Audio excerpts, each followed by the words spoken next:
Queridos oyentes y amantes de la literatura, bienvenidos a nuestro rincón de misterio y aventuras literarias. Hoy, esta es nuestra tercera publicación de Sherlock Holmes Volumen 3. El sabueso de los Baskerville, de Arthur Conan Doyle. Si no has escuchado las partes anteriores de esta publicación, te recomiendo encarecidamente que la escuches primero, te dejaré el link en la descripción. Anteriormente en El sabueso de los Baskerville, el Dr. Watson acompaña a Sir Enrique Baskerville al antiguo y enigmático Baskerville Hall. A medida que se acercan a la mansión, el ambiente se torna sombrío y opresivo. El paisaje es desolado, con vastos páramos que parecen estar vigilando silenciosamente los pasos de quienes se atreven a acercarse. Al llegar al Baskerville Hall, el lugar impresiona por su antigüedad y su aire de misterio. La mansión es descrita como un edificio de piedra, robusto pero oscuro, con ventanas que parecen estar cerradas desde hace siglos, lo que aumenta la sensación de aislamiento. El interior no es menos inquietante, grandes habitaciones llenas de sombras, decoradas con retratos de los antiguos Baskerville que parecen observar a los recién llegados. El ambiente dentro del hall es denso, casi tangible, y Watson percibe una sensación de peligro que lo rodea. A pesar de los intentos de Sir Enrique por alegrar el lugar, la presencia del misterioso sabueso parece casi palpable, como una amenaza latente que acecha en cada rincón de la casa. ¿Qué secreto se esconde el Baskerville Hall tras sus paredes de piedra y sus habitaciones sombrías? ¿Está Sir Enrique realmente a salvo en la mansión o se encuentra en el mismo corazón del peligro? ¿El misterioso sabueso es solo una leyenda o una realidad siniestra que ronda los Baskerville? ¿Podrá el Dr. Watson descubrir la verdad antes de que sea demasiado tarde? Por fin sabremos la verdad. Sin más preámbulos, demos inicio a esta fascinante aventura. Y no lo olvides, somos Audiolibros de Leyenda. Capítulo 7. Los Stapleton de Merripit House.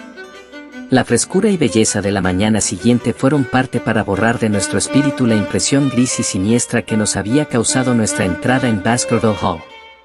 Sir Enrique y yo estábamos en el comedor, sentados a la mesa del desayuno, y la luz del sol entraba a torrentes por las ventanas de altos bastidores, sacando al pasar por ellas parches de desteñido color de los escudos de armas que las cubrían. Los zócalos de roble relucían como bronces al reflejar los dorados rayos, y difícilmente se daba uno cuenta de que aquel era en realidad el mismo recinto que había llenado de tristeza nuestro espíritu la noche anterior. Me parece que anoche la culpa era nuestra, y no de la casa, dijo el baronet. Estábamos cansados a causa de la jornada y helados por el viaje en coche, y por esto el sitio nos pareció sombrío. Ahora nos encontramos bien, más frescos, de modo que todo vuelve a ser alegre. Sin embargo, no todo fue simple efecto de la imaginación. Le contesté, ¿llegó usted a oír, por ejemplo, en medio de la noche a alguien, una mujer, me parece que sollozaba? Es curioso. Efectivamente, estaba medio dormido y me pareció oír algo así como usted dice. Me puse a escuchar, pero el rumor no se repitió, entonces deduje que todo no habría sido más que una ilusión. Yo lo oí claramente, y estoy seguro de que era en realidad el sollozar de una mujer. Tenemos que averiguar la cosa ahora mismo. El baronet llamó a Barrymore con la campanilla y le preguntó si podía explicar la cuestión. Me pareció ver que el mayordomo se ponía más pálido que de costumbre al oír la pregunta que le dirigió su amo. No hay más que dos mujeres en la casa, señor, contestó. La fregona, que duerme en la otra ala, y mi mujer. Y puedo responder de que no ha sido mi mujer la que lloraba. Pero el mayordomo había mentido al decir esto, porque sucedió que, después del desayuno, encontré a la señora Barrymore en el comedor, en ocasión en que el sol le daba de lleno en la cara. Esta señora era una mujer muy gruesa, impasible, de labios rígidos, severos. Pero sus ojos delatores estaban enrojecidos y miraban por entre los párpados hinchados. Era ella, evidentemente, la que lloraba de noche, y su marido no podía ignorar esto. Sin embargo, Barrymore había preferido correr el riesgo de ser tenido por embustero, había declarado lo contrario. ¿Por qué había hecho él esto? ¿Y por qué lloraba ella tan amargamente? Empezaba ya a formarse en torno de este hombre de rostro pálido y de barba negra una atmósfera de misterio y de lobreguez. Él había sido el primero en descubrir el cadáver de Sir Carlos, y no teníamos sino sus declaraciones para conocer las circunstancias en que se había producido la muerte del anciano. ¿Sería Barrymore, después de todo, la persona que habíamos visto en el carruaje en la calle Diligent? La barba podía ser la misma. Es cierto que el cochero nos había descrito un hombre un poco más bajo, pero tal vez esta impresión fuera errónea. ¿Cómo conseguiría yo esclarecer de una vez este punto?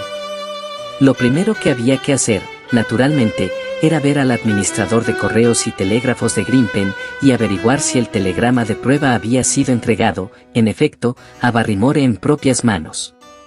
Fuera cual fuese el resultado de esta pesquisa, siempre me serviría para comunicar algo a Sherlock Holmes. Sir Enrique tenía que examinar una cantidad de papeles después del desayuno, de modo que la ocasión era propicia para mi excursión. Después de una caminata agradable de 4 millas por la orilla del páramo, llegué a una pequeña aldea agrisada, en la que se destacaban 2 grandes edificios, que resultaron ser la posada y la casa del Dr. Mortimer. El administrador de correos y telégrafos, que era también el almacenero de la población, recordaba claramente el asunto del telegrama. En efecto, señor, me dijo, hice entregar el telegrama al señor Barrymore, tal como se me pedía. ¿Quién lo entregó? Mi hijo, aquí está. Santiago, ¿no es cierto que tú entregaste aquel telegrama al señor Barrymore la semana pasada? Sí, papá, es cierto. En propias manos, pregunté. Vea, señor, en aquel momento el señor Barrymore estaba en el desván, de modo que no pude entregárselo a él mismo, pero se lo di a la señora, y ella me prometió llevárselo enseguida. ¿Y viste tú al señor Barrymore? No, señor, como le digo, estaba en el desván. Y si no le viste, ¿cómo sabes que estaba en el desván? Vea, señor, es natural que la señora supiese dónde estaba su marido, dijo el administrador agriamente. ¿No ha recibido acaso el telegrama el señor Barrymore? Si ha habido alguna equivocación, es él el que debe venir a quejarse. Me pareció que sería infructuoso llevar más lejos la pesquisa, pero lo que acababa de oír me bastaba para saber que, a pesar del ardid de Holmes, no teníamos prueba alguna de que Barrymore no hubiera estado aquellos días en Londres. Suponiendo que hubiera estado en Londres, suponiendo que el hombre que había sido el último en ver vivo a Sir Carlos hubiera sido también el primero en descubrir y acechar al heredero a su llegada a Inglaterra, ¿qué resultaba entonces? ¿Era él un instrumento de otros, o abrigaba algún designio propio? ¿Qué interés podía tener en perseguir a la familia de los Baskerville? Pensé en el extraño aviso recortado del editorial del Times. ¿Había sido aquello obra suya, o había sido obra de algún interesado en contrarrestar sus planes? El único móvil concebible era el surgido por Sir Enrique, que si se intimidaba a la familia, para mantenerla lejos del hall, los Barrymore aseguraban la posesión cómoda y permanente de la casa. Pero un móvil semejante era completamente inadecuado para explicar la trama misteriosa y sutil que parecía ir formando poco a poco una red invisible en torno del joven baronet. El mismo Holmes había dicho que en toda la larga serie de sus sensacionales investigaciones no se le había presentado nunca un caso más complejo.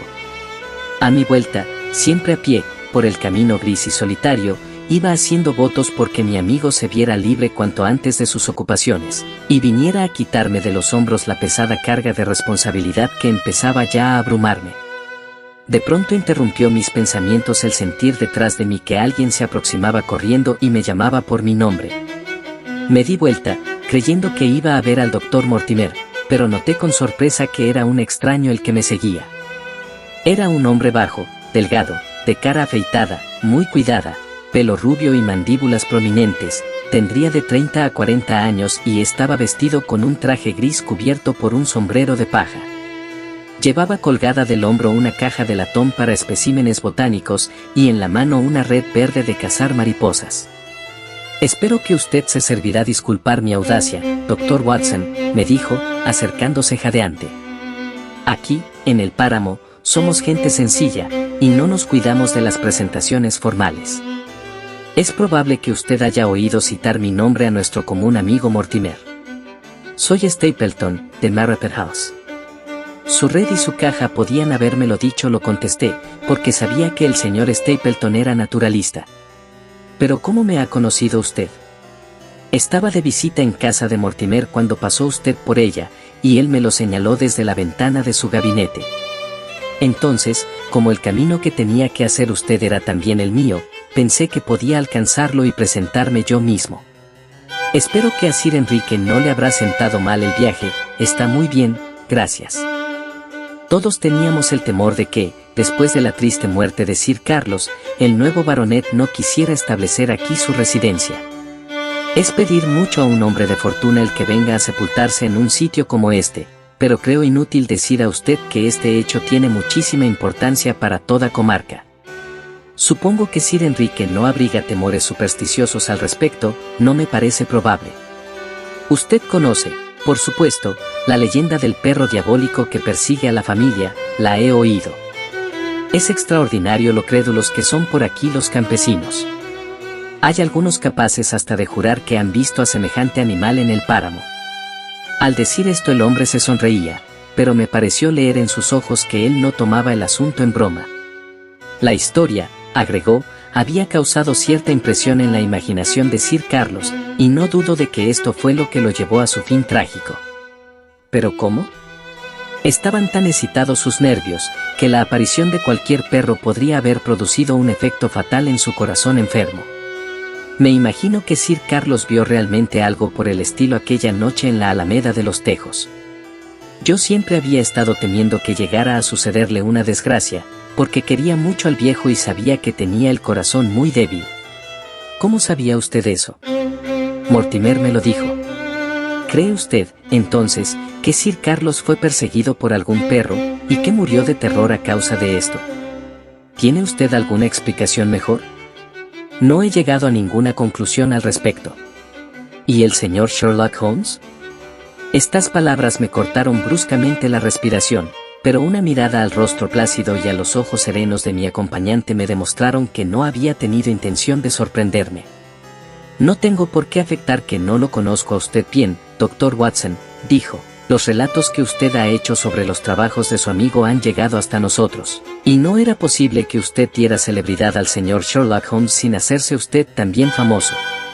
Cuando Mortimer me dijo su nombre, no pudo negarme su identidad. De modo que he pensado que el hecho que usted esté aquí indica que el señor Sherlock Holmes ha prestado interés al asunto. Por lo demás, es una curiosidad natural la que me da deseos de saber cuáles son las opiniones que su amigo tiene al respecto. Temo, señor, que no me sea posible satisfacer sus deseos. ¿Puedo preguntar, entonces, si su amigo va a favorecernos con alguna visita? Ahora no puede salir de Londres. Tiene otros casos que embargan su atención. ¡Qué lástima! El señor Sherlock Holmes podría hacer alguna luz en lo que es tan oscuro para nosotros. Ahora bien, Dr. Watson, me apresuro a decirle que debe usted disponer de mí absolutamente, si cree que puedo serle útil en algo respecto a las averiguaciones que usted haga. Si tuviera algún indicio de la naturaleza de sus sospechas, o de la forma en que usted se propone investigar el asunto, tal vez pudiera darle ya algún dato o algún parecer razonable. Le aseguro, señor, que yo he venido aquí simplemente a hacer una visita a mi amigo el baronet, y que no necesito ayuda de ninguna especie. Muy bien, dijo el naturalista, tiene usted perfecto derecho a ser prudente y discreto. Reconozco que se me ha hecho un justo reproche por lo que yo pensé que sería una intrusión justificada, prometo a usted que no volveré a hablar más del asunto. Habíamos llegado a un lugar en el que partía del camino un sendero angosto y cubierto de hierba, que se desarrollaba serpenteando a través del páramo. A la derecha se alzaba una colina empinada, sembrada de peñascos, que en tiempos ya remotos había sido una cantera de granito. La fal que teníamos a la vista formaba una escarpa umbría, llena de helechos y de zarzas que se arraigaban en sus grietas. De una altura distante surgía una columna de humo gris que se extendía como una pluma. Este sendero que atraviesa el páramo nos lleva a Mayfair House, a corta distancia de aquí, dijo el naturalista. Si usted pudiera disponer de una hora, tendría el placer de presentarle a mi hermana. Mi primer pensamiento fue que mi puesto estaba al lado de Sir Enrique. Pero, enseguida, recordé el montón de papeles y de cuentas que había visto en la mesa de su estudio. Era indudable que yo no podía ayudarle en la tarea de despachar esos asuntos. Por otra parte, Holmes me había recomendado expresamente que estudiara a los vecinos del páramo. Acepté, pues, la invitación del naturalista y tomamos juntos por el sendero. Es un lugar maravilloso, el páramo, dijo, echando una mirada circular sobre las onduladas pendientes, inmensas soleadas grises, coronadas por peñascos crestados que parecían ser la espuma de una fantástica marejada. Uno no se cansa nunca del páramo. No se imagina usted los maravillosos secretos que encierra. Es tan vasto, tan estéril de vegetación y tan misterioso. ¿Lo conoce usted bien, entonces? Solo hace 2 años que estoy aquí. Mis vecinos dirían que soy un recién llegado. Vinimos poco después de haberse establecido Sir Carlos. Pero mis aficiones me han obligado a explorar todos los rincones de la comarca, y creo que hay muy pocos que la conozcan mejor que yo. ¿Tan difícil es conocerlas? Muy difícil. Aquí tiene usted, por ejemplo, esta gran llanura al norte, con aquellas colinas extrañas que surgen sobre su superficie. ¿Ve usted algo especial en ella? Me parece que sería un campo excepcional para un galope. Es natural que le parezca eso, pero la misma idea de usted ha costado ya la vida a algunos. ¿Distingue usted esas manchas verdes, brillantes, profusamente esparcidas en la superficie? Sí, la tierra parece allí más fértil que en el resto del terreno. El naturalista se rió. Esta, Dr. Watson, es la gran ciénaga de Grimpen, dijo. Un paso en falso significa allí la muerte, sea del hombre o de la bestia. Ayer precisamente vi metida allí una de las jacas del páramo. No volvió a salir nunca. Por largo tiempo observé cómo sacaba la cabeza por el agujero que había hecho en el fangal, pero la ciénaga se la tragó. Aún en la estación de los calores es peligroso cruzar por allí, y ahora, con estas lluvias otoñales, el lugar se ha hecho terrible. Sin embargo, yo sé abrirme camino hasta el mismo centro y volver sano y salvo. Por San Jorge. Ve a otra de las infelices jacas. Un bulto parduzco se revolvía y saltaba entre los verdes juncos. Enseguida, un cuello largo, afanoso, agonizante se estiró hacia arriba, y un gemido horrible resonó en el páramo. La sangre se me heló en las venas, pero los nervios de mi compañero parecían ser más fuertes que los míos. Se fue, exclamó. La ciénaga la tiene. 2 en 2 días, y muchas más la seguirán ciertamente, porque tienen la costumbre de andar por aquí en tiempo seco, y no advierten la diferencia sino cuando han caído ya en las garras de la ciénaga. Mal sitio es la gran ciénaga de Grimpen. ¿Y dice usted que le es fácil internarse en ella? Sí, hay uno que otro sendero por donde puede andar un hombre que sea muy ágil. Yo los he descubierto. Pero, ¿para qué se mete usted en un lugar tan horrible? Le diré, ¿ve aquellas colinas allá lejos? Son verdaderas islas, lomas enteramente rodeadas por la ciénaga que con el andar del tiempo ha ido arrastrándose hasta ellas.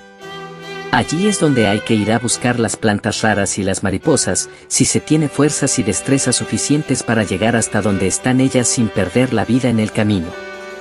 Algún día probaré mi suerte.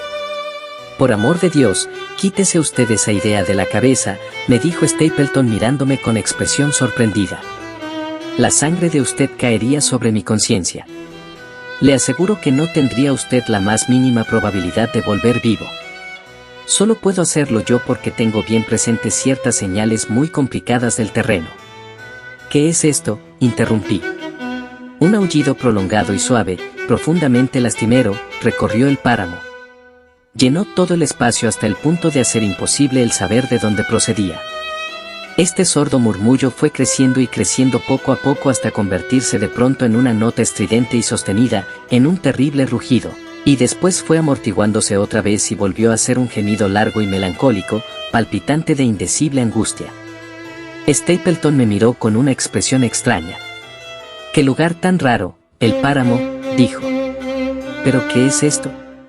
Los campesinos dicen que es el sabueso de los Baskerville que llama a su presa. Yo lo he oído ya una que otra vez, pero nunca tan fuerte como ahora. Con un escalofrío de terror que me llegaba al alma, eché una ojeada a mi alrededor, a la inmensa ciénaga que parecía dilatarse por grados, salpicada solo por los verdes parches de los juncos. Nada se movía sobre la vasta superficie, ni se oía nada tampoco, salvo una pareja de cuervos que graznaban chillonamente desde algún picacho situado a nuestra espalda. Usted es un hombre culto, señor Stapleton.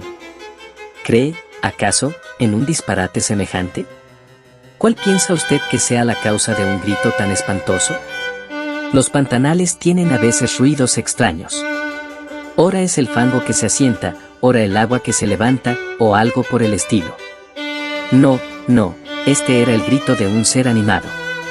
Bueno, tal vez sea como usted dice. ¿Ha oído usted alguna vez el reclamo del alcaraván? No, nunca. Es un pájaro muy raro ahora en Inglaterra. Se puede decir que la especie está extinguida, pero en el páramo todo es posible. Sí, no me sorprendería el saber que lo que hemos oído es el grito del último de los alcaravanes. Este aullido es seguramente la cosa más embrujada, más extraordinaria que haya oído yo en mi vida. Sí, el escenario completamente fantástico. Vea la falda de aquella colina. ¿Qué le parece que es eso? La empinada ladera estaba enteramente cubierta de vallas circulares de piedra, se veían una docena, por lo menos. ¿Qué son? ¿Corrales de ovejas? No, son las casas de nuestros respetables abuelos. En la época prehistórica los hombres vivían en gran número aquí, en el páramo, y como después de ellos nadie ha ocupado sus viviendas, encontramos ahora todo exactamente tal como lo dejaron. Esas son sus cabañas destechadas. Puede usted ver hasta el hogar y la cama si entra en ellas por curiosidad. Pero esto es toda una edad. ¿En qué época fue habitada? En la era neolítica de la Edad de Piedra. No hay fechas. ¿Qué hacía el hombre entonces? Pastoreaba sus rebaños en estas laderas y empezaba a extraer estaño de las minas cuando la espada de bronce vino a reemplazar al hacha de piedra. Vea aquel gran foso en la colina de enfrente. Ese es también un vestigio de ellos. Sí, encontrará usted cosas muy curiosas en el páramo, Dr. Watson. Oh, discúlpeme un instante. Seguramente es una ciclopidea. Una mosca o mariposilla acababa de revolotear delante de nosotros, y un segundo después Stapleton se lanzaba en su persecución con extraordinaria prontitud y energía. Con gran terror de mi parte el insecto se dirigió en línea recta hacia la gran ciénaga, pero Stapleton no titubeó ni un momento. Se metió en ella, dando grandes zancadas, de mata en mata, por entre el juncal, con su red verde flotando en el aire. Sus ropas grises, y su manera de andar, a saltos, encisas, irregular, lo hacían parecer, a él también, una mariposa enorme. Me había quedado observando las peripecias de la caza, con una mezcla de admiración por la extraordinaria agilidad del cazador, y de temor, no fuera a hacer que el hombre perdiese el pie en la traidora ciénaga, cuando oí un rumor de pasos, y, volviéndome, vi una joven cerca de mí, en el sendero. Venía, indudablemente, del lado en que la pluma de humo gris indicaba la situación de Mayfair House, pero la depresión del terreno la había ocultado hasta aquel momento. Aquella era, sin duda alguna, la señorita Stapleton de quien se me había hablado, porque, en primer lugar, las damas no podían ser muy abundantes en el páramo, y, en segundo, alguien había descrito a dicha señorita como una beldad. La joven que se aproximaba era, en efecto, notable por su belleza, y de un tipo verdaderamente excepcional. Imposible hubiera sido hallar un contraste más grande entre hermano y hermana. Stapleton no resultaba ser ni blanco ni moreno, y tenía los cabellos rubios y los ojos grises. Ella era más morena que cuantas trigueñas había visto yo en Inglaterra, y, además, delgada, alta y esbelta.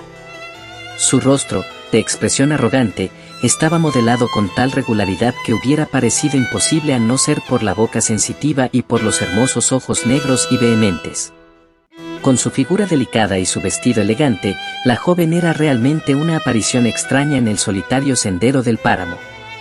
En el momento que me di vuelta, sus ojos estaban fijos en su hermano, y, al notar mi movimiento, los desvió para clavarlos en mí, y apretó el paso. Yo me alcé la gorra, e iba a decirle algo, cuando las palabras que salieron de sus labios encarrilaron todos mis pensamientos por otras vías. «Vuélvase», me dijo, «vuélvase a Londres inmediatamente». Lo único que pude hacer fue mirarla de hito en hito con estúpida sorpresa. Sus ojos me fulminaban entretanto, y de impaciencia, dio con el pie un golpe en el suelo. ¿Y por qué tengo que volverme?, le pregunté. No puedo explicar nada, contestó en voz baja y ansiosa, con un curioso ceseo en la pronunciación. Pero por amor de Dios, haga lo que le digo. Váyase y no vuelva a poner los pies en el páramo. Pero si acabo de llegar apenas sí. Hombre, hombre, exclamó con vehemencia. ¿No comprende usted que es por su bien? Vuélvase a Londres. Váyase esta misma noche. Salga de aquí a toda costa. Ahí viene mi hermano, no le diga ni una palabra. ¿Quiere hacerme el favor de alcanzarme aquella orquídea, allí, entre aquellas plantas? En el páramo somos muy ricos de orquídeas, pero, naturalmente, ha llegado usted un poco tarde para conocer sus bellezas. Stapleton había abandonado la casa, y volvía, con la respiración jadeante y la cara encendida por el esfuerzo. «Hola», dijo, y me pareció que el tono de su saludo no era muy cordial. «Estás muy sofocado, Juanito». «Sí, quería cazar una ciclopidia. Son muy raras, y, a fines del otoño, más raras todavía. Qué lástima que la haya perdido». Hablaba en tono indiferente, pero sus ojillos brillantes miraban alternativamente a su hermana y a mí. «Parece que se han presentado ya ustedes mismos». «Sí». Le decía a Sir Enrique que había llegado un poco tarde para conocer las bellezas del páramo. «¿Cómo? ¿Quién crees que sea el señor?» «Supongo que ha de ser Sir Enrique Baskerville». «No, no», dije, «soy un simple ciudadano sin títulos, pero amigo de Sir Enrique. Soy el Dr. Watson». Una llamarada de contrariedad abrazó el rostro de la joven. «Entonces hemos estado hablando sin entendernos», dijo. «¿Cómo? No han tenido ustedes mucho tiempo», observó Stapleton, siempre con sus miradas inquisitivas. «He estado hablando al Dr. Watson como si fuese un residente, cuando no es más que un huésped», dijo ella. «No le ha de importar mucho al señor, entonces, el haber llegado aquí tarde o temprano para las orquídeas. Pero usted vendrá, ¿no es cierto?, a conocer Mayfair House». Una corta caminata nos llevó a la casa, una construcción aislada en el páramo, expuesta a todos los vientos, que en días de prosperidad ya remotos habría servido de granja a algún ganadero, pero que más tarde había sido transformada en una habitación moderna. La rodeaba una huerta, pero, como es corriente en el páramo, los árboles estaban achaparrados mustios. En general, el aspecto de todo aquello era melancólico y mezquino. Nos recibió un criado anciano, raro, apergaminado, suciamente vestido, muy en armonía con la casa. Dentro de ella, sin embargo, había piezas espaciosas, amuebladas con una elegancia en la que me pareció reconocer el buen gusto de la dama. Mientras contemplaba, por las ventanas, el páramo sembrado de peñascos que se desarrollaba interminablemente hasta perderse en el horizonte, no pude menos de preguntarme admirado qué podría haber inducido a este hombre tan instruido y a esta mujer tan hermosa a ir a vivir en semejante sitio.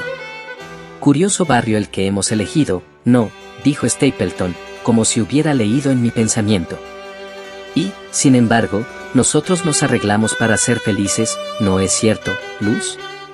«Muy felices», dijo la joven, pero no había acento de verdad en sus palabras. «Yo tenía una escuela», dijo Stapleton, «allá, en el norte. La tarea, para un hombre de mi temperamento, era mecánica y poco interesante, pero el privilegio de vivir con los niños, de ayudar a modelar aquellas mentes infantiles y de imprimir en ellas el carácter y los ideales de uno, me era muy grato. Sin embargo, la suerte estaba en contra nuestra. Estalló en la escuela una grave epidemia, y 3 de los niños murieron. La escuela nunca se restableció de este golpe infortunado, y la mayor parte de mi capital naufragó allí para siempre. Pero, si no fuera por la pérdida de la encantadora compañía de los niños, ahora podría alegrarme de aquel desastre, porque, gracias a mi decidida afición a la botánica y a la zoología, he encontrado aquí un campo de acción ilimitado, y, en cuanto a mi hermana, ella es tan amante como yo de la naturaleza. Todo esto, Dr. Watson, me ha obligado a contarle la expresión que he visto en su rostro cuando contemplaba usted el páramo por la ventana. Efectivamente, había cruzado por mi mente la idea de que esto podría ser un poco triste, no tanto para usted, como para su hermana. No, no. Yo nunca estoy triste, dijo la joven vivamente. Tenemos libros, dijo Stapleton, hacemos nuestros estudios, y estamos rodeados, además, de vecinos interesantes. El doctor Mortimer es una persona muy instruida en su especialidad. El pobre Sir Carlos era también un compañero admirable. Lo conocíamos bien, y lo hemos extrañado más de lo que mis palabras podrían expresar. ¿Cree usted que cometería una imprudencia si fuera yo esta tarde al hall a presentar mis respetos a Sir Enrique? Estoy seguro de que Sir Enrique se alegraría de ello. Entonces, hágame usted el favor de anunciarle mi propósito. En nuestra humilde esfera nosotros podemos hacer algo para facilitarle las cosas a Sir Enrique hasta que se acostumbre a su nuevo ambiente. ¿Quiere usted subir al piso alto, Dr. Watson, para conocer mis colecciones de lepidópteros? Creo que es la más completa en todo el sudoeste de Inglaterra. Y, para cuando haya acabado usted de verlas, el lunch estará listo. Pero yo estaba ansiando volver a mi puesto. La melancolía del páramo, la muerte de la infortunada Jaca, el fantástico aullido que había sido asociado a la siniestra leyenda de los Baskerville, todas estas cosas impregnaban de tristeza mis pensamientos. Después, había venido a coronar esta serie de impresiones más o menos vagas, la clara y definida prevención de la señorita Stapleton, formulada con tan intensa vehemencia que no me era posible dudar de que alguna grave y profunda razón debía haberla inspirado. Me resistí, pues, todos los empeños para que me quedara a tomar el lunch, y emprendí enseguida el regreso, siguiendo el sendero cubierto de hierba por donde había venido. Parece que había, sin embargo, una vía más corta entre Mayfair House y el camino, porque, poco antes de llegar a este, vi con sorpresa a la señorita Stapleton, sentada en una roca al borde del sendero. Su rostro estaba deliciosamente encendido, y se llevaba la mano al costado. He corrido sin parar para cortarle el camino, Dr. Watson, me dijo, me faltó tiempo para ponerme el sombrero. Tenía que expresar a usted mi pesar por la estúpida equivocación que cometí al tomarlo por Sir Enrique. Hágame el favor de olvidar las palabras que le dije entonces, y que nada tienen que ver con usted. No puedo olvidarlas, señorita, le contesté. Soy amigo de Sir Enrique, y la seguridad de mi amigo me interesa de muy cerca. Le pido, por lo tanto, que me diga por qué estaba usted tan deseosa de que Sir Enrique volviera a Londres. Caprichos de mujer, Dr. Watson. Cuando usted me conozca mejor verá que yo no puedo dar siempre razones de lo que digo o de lo que hago. No. Tengo muy presente la agitación de su voz entonces, y la mirada de sus ojos. Por favor, sea franca conmigo, señorita, vea que desde el momento que llegué aquí me he dado buena cuenta de que no hay sino sombras por todas partes. La vida aquí es como aquella gran ciénaga de Grimpen, en la que uno puede hundirse si no tiene un guía que le indique el camino.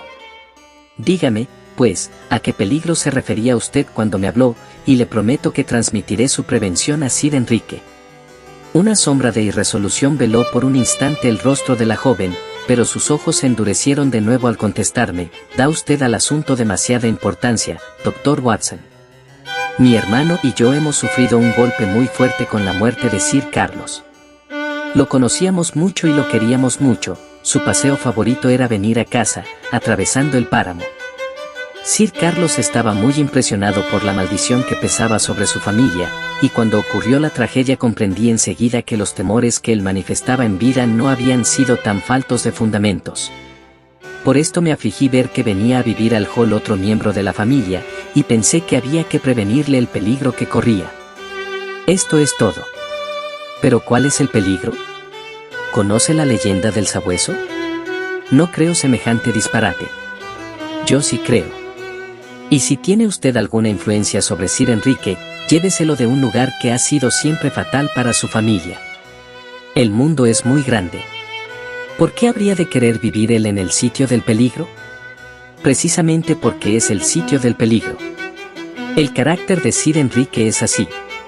Y, a menos que usted pueda darme alguna información más precisa, temo mucho que no sea posible conseguir que mi amigo se marche. Yo no puedo decir nada preciso, porque no sé nada preciso. Permítame otra pregunta, señorita. Si lo que usted se proponía decirme la primera vez que me habló no era más que lo que acabo de oír, ¿por qué trató de evitar usted entonces que su hermano se enterara de sus palabras? Ni él, ni nadie, podría haber encontrado nada malo en ellas. Mi hermano está deseando ver el hall habitado, porque cree que esto es un bien para las pobres gentes del páramo, y se enojaría mucho si supiese que yo había dicho algo que pudiera inducir a Sir Enrique a marcharse. Pero al hacer esto he cumplido con mi deber, y no hablaré una palabra más sobre el asunto. Tengo que volverme, Dr. Watson, porque mi hermano puede notar mi ausencia y sospechar que he venido a verlo a usted. Adiós. La joven se dio vuelta, y a los pocos minutos desaparecía entre los peñascos, mientras yo, con el alma llena de vagos recelos, seguía mi camino en dirección a Baskerville Hall. Capítulo 8. Primer informe del Dr. Watson. Desde este punto en adelante voy a seguir el hilo de los sucesos transcribiendo mis cartas a Sherlock Holmes, que tengo por delante, encima de la mesa. Una de las carillas se ha perdido, pero, por lo demás, las copio tal como las escribí entonces, y ellas revelarán mis impresiones y mis sospechas del momento, más fielmente de lo que yo podría hacerlo, quizá, mi memoria, vívida como se conserva, sin embargo, en todo cuanto se refiere a estos trágicos acontecimientos. Baskerville Hall, octubre de 2013. Mi querido Holmes, mis cartas y telegramas anteriores han de haberlo puesto a usted bien al corriente de todo lo que ha podido ocurrir en este rincón del mundo, dejado de la mano de Dios. A medida que el tiempo pasa, tanto más profundamente va penetrando en uno el espíritu del páramo, su inmensidad y también su siniestro encanto. En cuanto uno pone los pies en él, todo indicio de la Inglaterra moderna desaparece, pero, en cambio, se ve por todas partes los hogares y la obra de la raza prehistórica. Por todas partes surgen las casas de estos hombres ya olvidados, y sus túmulos y sus enormes monolitos que, según se supone, señalaban el recinto de sus templos. Al contemplar estas cabañas de piedra gris que se destacan sobre las escarpadas laderas, se olvida uno por completo de la época actual, y si, de pronto, se viera, agachándose para pasar por la puerta de alguna de ellas, un hombre peludo, vestido de cuero, ocupado en ajustar en la cuerda de su arco la flecha con punta de pedernal, se sentiría la impresión de que la presencia de él aquí era más natural que la propia. Lo curioso es que esta gente haya vivido tan apiñada en lo que siempre debe haber sido una región absolutamente estéril. No soy perito en estas cosas, pero me imagino que esta ha de haber sido alguna raza pacífica y acosada, que tuvo que buscar refugio en un terreno que nadie llegaría a disputarle. Pero todo esto es ajeno a la misión con que usted me ha enviado aquí, y ha de tener quizá muy poco interés para su espíritu estrictamente práctico. No me he olvidado todavía de la completa indiferencia que tenía para usted lo de que el sol girara alrededor de la Tierra, o la Tierra alrededor del Sol. Paso, pues, a tratar lo que se refiere a Sir Enrique Baskerville. Si no ha recibido usted ningún informe en estos últimos días es porque, hasta hoy, no he tenido nada importante que comunicarle. Pero acaba de producirse un hecho extraordinario, que le referiré en el momento oportuno. Ahora, ante todo, voy a ponerlo al cabo del estado actual de cosas respecto a los principales factores de la situación. Uno de estos, del cual le he escrito poco hasta ahora, es el presidiario prófugo, refugiado en el páramo. Hay serias razones para pensar que al fin ha conseguido ponerse en salvo. He aquí dichas razones han transcurrido 15 días desde su fuga, y en todo este tiempo no ha sido visto ni oído. Es completamente inconcebible que el hombre pueda haberse sostenido en el páramo tantos días, no porque no hubiera facilidades para ocultarse, puesto que cualquiera de las cabañas de piedra podría haberle servido de escondrijo, sino porque no hubiera tenido que comer, a menos que atrapase y sacrificase alguna de las ovejas del páramo, hecho que no se ha producido. Se cree, por consiguiente, que se ha marchado, y los aislados moradores del páramo duermen mejor pensando en esto. Aquí en el hall somos 4 hombres robustos, de modo que estamos bien resguardados, pero confieso que he pasado malos momentos pensando en los Stapleton. Estos viven muy lejos de toda ayuda. Son, en resumen, una doncella, un viejo criado, la hermana y el hermano, y este último no muy fuerte. Estarían, por lo tanto, completamente indefensos ante un hombre desesperado como el criminal de Notting Hill, si éste llegara a introducirse en la casa. Tanto a Sir Enrique como a mí nos inquietaba la situación de ellos, y entonces se propuso que Perkins, el cochero, fuera a dormir allá, pero Stapleton no quiso saber nada de esto. Es el caso que nuestro amigo el baronet empieza a demostrar gran interés por nuestra hermosa vecina. No hay que asombrarse de ello, porque en este lugar solitario el tiempo se hace pesado para un hombre activo como él, y, por otra parte, la joven es muy hermosa y muy fascinadora. Hay en ella algo tropical y exótico que contrasta singularmente con la frialdad e impasibilidad de su hermano. Aunque lo cierto es que Stapleton hace pensar que tal vez sea un hombre de pasiones concentradas. Es indudable que ejerce notable influencia sobre su hermana, porque he observado que ella lo consulta continuamente con la mirada cuando conversa, como pidiéndole que apruebe sus palabras. Creo que el hombre ha de ser bueno con ella, aunque sus ojos tienen el brillo áspero y sus labios delgados la expresión firme que denuncian el carácter imperioso y a veces rudo. Probablemente usted lo consideraría interesante como tipo de estudio. Stapleton vino a visitar a Sir Enrique aquella tarde, como le he comunicado ya a usted, y a la mañana siguiente nos llevó a mostrarnos el sitio a que hace referencia, según se supone, la leyenda del perverso Hugo. Fue una excursión de varias millas a través del páramo, hasta un paraje tan tétrico que bien podría haber sugerido esa leyenda. Nos encontramos en una garganta angosta entre erizados picachos, que llevaba a un espacio descubierto, alfombrado de verde césped y salpicado de blanco por matas de hierba cana. En el centro de él se elevaban dos altas piedras cónicas, desgastadas y afiladas en la punta, a tal extremo, que parecían los colmillos roídos y gigantescos de algún monstruo. El sitio se ajustaba en todos sus detalles al escenario de la tradicional tragedia. Sir Enrique demostró mucho interés en el asunto, y preguntó a Stapleton más de una vez si creía realmente en la posibilidad de una intervención sobrenatural en las cosas de los hombres. El baronet hablaba en tono indiferente, pero era fácil ver que hacía muy seriamente la pregunta. Stapleton fue cauto en sus respuestas, aunque era evidente que si no quería expresar con franqueza su opinión era para no herir los sentimientos de nuestro amigo. Nos contó casos análogos, a propósito de familias que habían vivido bajo una influencia malévola, y nos dejó con la impresión de que él también participaba de la opinión del vulgo respecto a la leyenda de los Baskerville. A la vuelta fuimos a tomar el lunch en Mayfair House, y entonces fue cuando Sir Enrique tuvo ocasión de conocer a la señorita Stapleton. Desde el primer momento nuestro amigo pareció sentirse fuertemente atraído por ella, y mucho me engaño o este sentimiento fue mutuo. El baronet se acordó de la joven repetidas veces mientras volvíamos a casa, y desde entonces casi no ha pasado día sin que hayamos visto al hermano o a la hermana. Ambos vendrán a comer aquí esta noche, y se ha hablado de que nosotros les retribuiremos la visita la semana próxima. Cualquiera se habría imaginado que la perspectiva de esta alianza sería muy bien recibida por Stapleton, pero lo cierto es que más de una vez he sorprendido en sus ojos miradas de decidida desaprobación cuando Sir Enrique tenía atenciones especiales para su hermana. Es indudable que el hombre está muy ligado a su hermana y que si ésta le faltara haría una vida absolutamente solitaria, pero sería el colmo del egoísmo que se opusiera a que ella hiciese un casamiento tan brillante. A pesar de todo, Stapleton no desea que la familiaridad actual entre ambos vaya a convertirse en amor, de esto estoy seguro, porque he notado varias veces que el hombre se ha echado encima la tarea de evitar que se vean a solas. Dicho sea de paso, las instrucciones que usted me dio, respecto a que no permita nunca que Sir Enrique salga solo, van a hacérseme en extremo pesadas si llega a agregarse una empresa amorosa a nuestras dificultades. La simpatía que inspiro ahora se vería pronto afectada si tuviera que cumplir las órdenes de usted al pie de la letra. El otro día, el jueves, para ser más preciso, el Dr. Mortimer vino a tomar el lunch con nosotros. Había estado haciendo excavaciones en un túmulo del Médano Largo, y había dado con una calavera prehistórica, que lo había llenado de inmenso júbilo. Nunca he visto un entusiasta más ingenuo que Mortimer.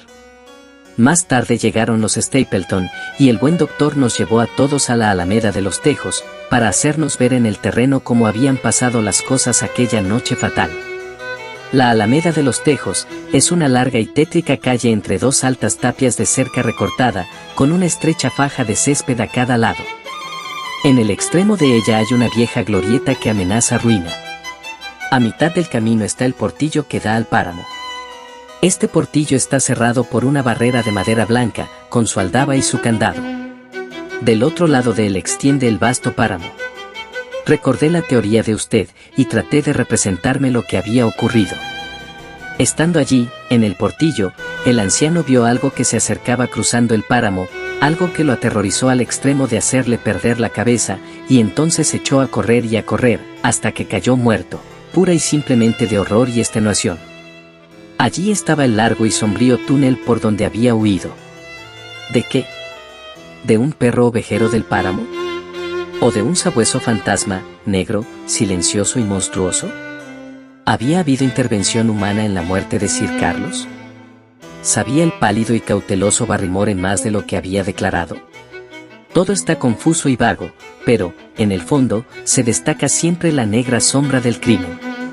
He conocido a otro vecino más desde que escribí a usted la última vez, el señor Frankland, que vive en el Laughter Hall, a unas 4 millas al sur de Baskerville Hall.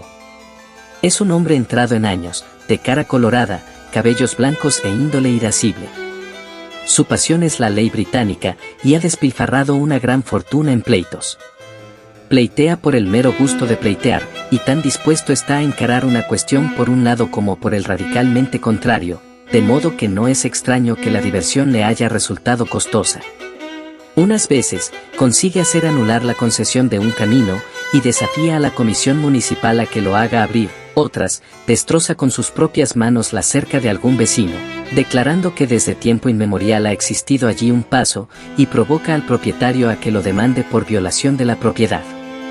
Es un erudito en antiguo derecho señorial y comunal, y tan pronto aplica sus conocimientos en favor de los aldeanos de Fernworthy, como contra ellos, de modo que periódicamente es llevado en triunfo por la calle única de la aldea, o quemado en efigie en la plaza, según sea su última hazaña. Se dice que tiene actualmente entre manos unos 7 procesos judiciales, que se tragarán probablemente el resto de su fortuna, lo que le hará perder el aguijón, dejándolo inofensivo para siempre.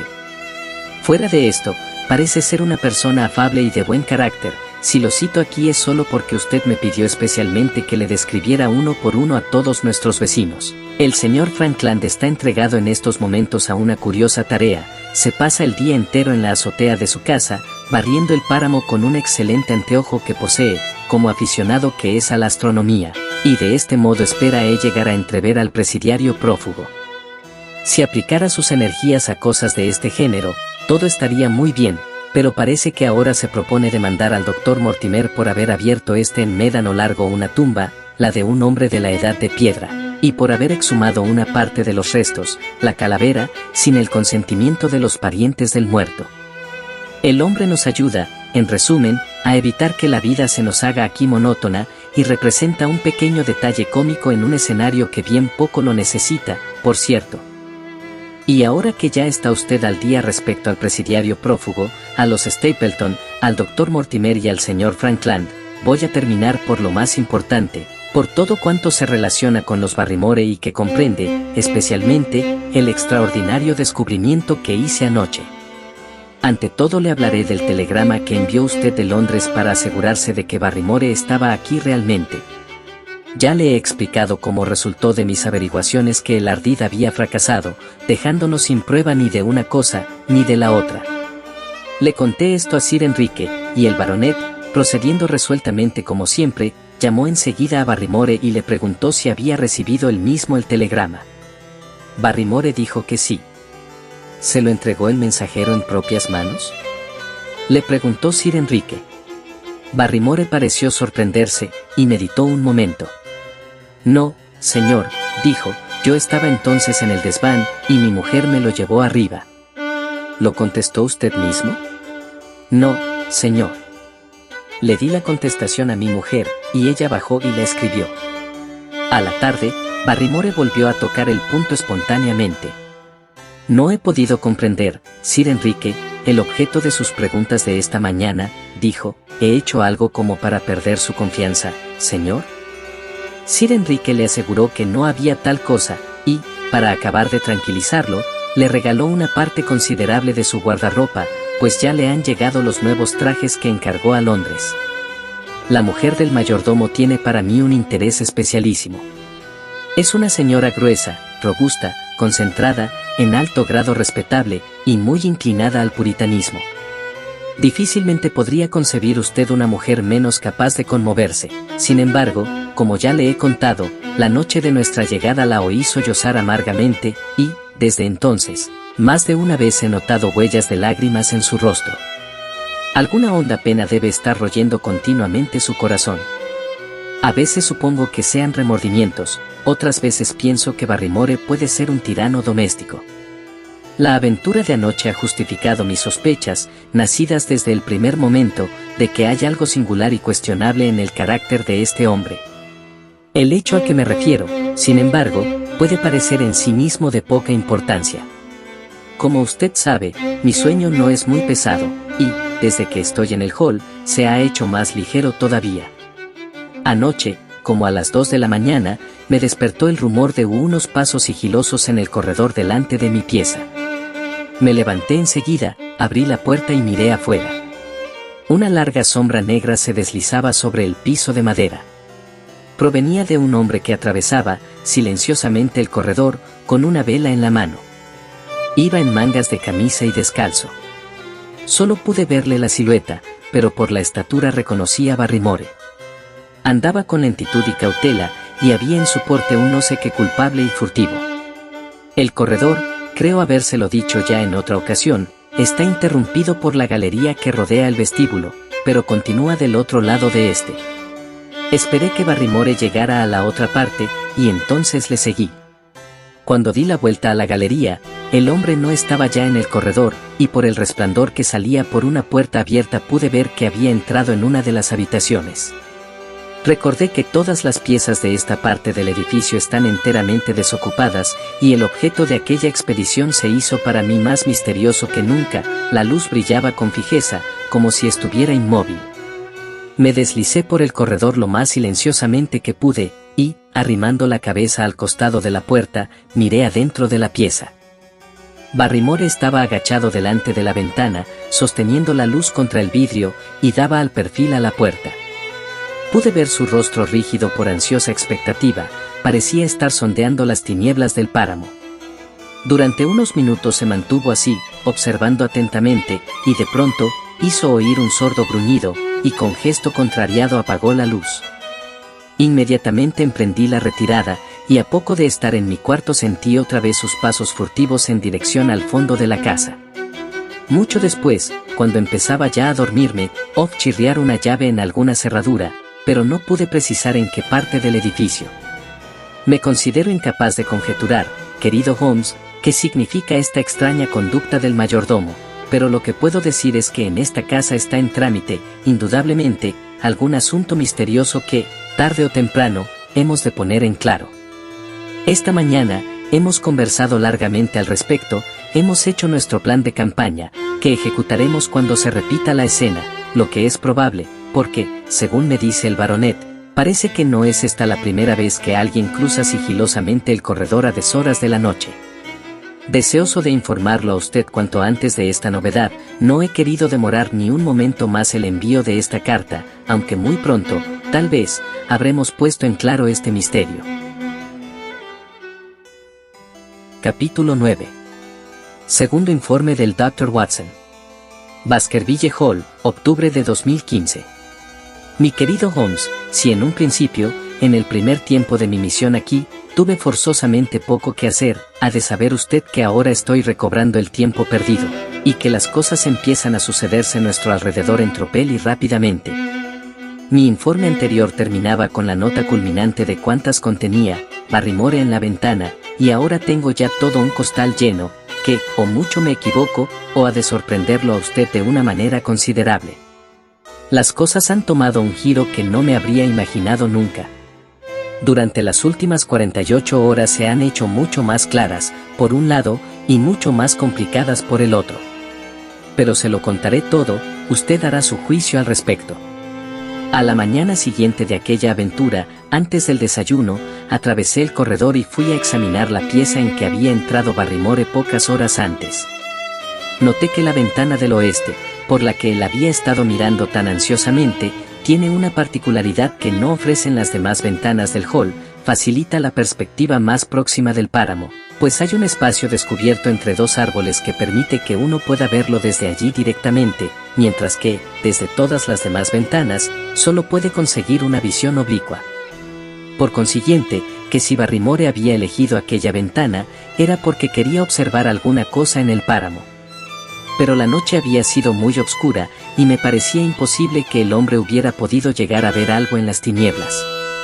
Me asaltó la idea de que tal vez se tratara de alguna intriga de amor. Esto habría explicado los movimientos furtivos de él, y también las desazones de su mujer. El hombre es guapo, tiene atractivos más que suficientes para conquistar el corazón de una campesina, de modo que mi teoría tenía algo en que fundarse. Aquella puerta que me parecía haber sentido abrir cuando estaba ya en la cama, muy bien podía indicar que Barrymore había salido de la casa para asistir a alguna cita clandestina. Así razonaba yo conmigo mismo por la mañana, y creo que ha de interesar a usted el saber la dirección que tomaban entonces mis sospechas, aun cuando lo que resultó después haya demostrado cuán descaminadas iban. Entonces reconocí que, fuera cual fuese la explicación real del proceder de Barrymore, la responsabilidad de mantener el hecho en secreto hasta que pudiera explicarlo, era algo más de lo que yo podía soportar. De suerte que, como le decía a usted en mi anterior, tuve una entrevista con Sir Enrique en su estudio, después del desayuno, y le conté lo que había visto.